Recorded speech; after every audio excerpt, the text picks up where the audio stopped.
প্ৰতিবাদ আমি দেখিছোঁ আগতো আপোনালোকে কৰিছে, এইবাৰো আজি সমগ্ৰ অসমৰ লগতে বিভিন্ন ঠাইত আপোনালোকৰ প্ৰতিবাদ আছে। মূলতঃ দাবীখিনি কি আৰু কি আহ্বান জনাব?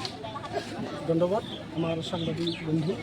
আসামতে যেহেতু আমার আইকনিক লিডার জীবন সিংহর সাথত ভারত সরকার আর আসাম সরকার শান্তি চুক্তির আলোচনার কারণে আজি ম্যানমারকে উমার টাকাই আনিছে। আমি আজি উমা আনি 3 বছর কাল আমার গুৱাহাটীত যেহেতু রাখছে রাখার সাথত আমার যেহেতু জীবন সিংহর সাথত যেটা 3টা দাবি নিয়ে আলোচনা হয়েছে। একটা হল আমার জনজাতিকরণ, দুইটা হল আমার ভাষার স্বীকৃতি আর আমার ভূমির যেটা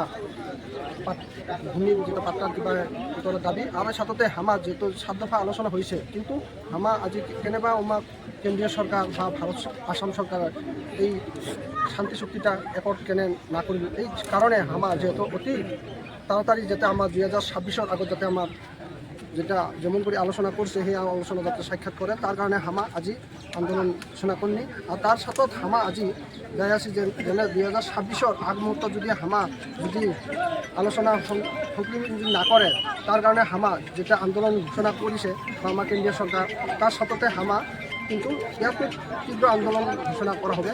এর পাছতে যেহেতু আমার জেলা কমিটির একটা প্রোগ্রাম আছে, তার সাথে আমার যেটা হাওয়াই যেটা আমার এই কিবা শ্রীরামপুর গেট অন্যরকম ধন্যবাদ আরম্ভ করা হব।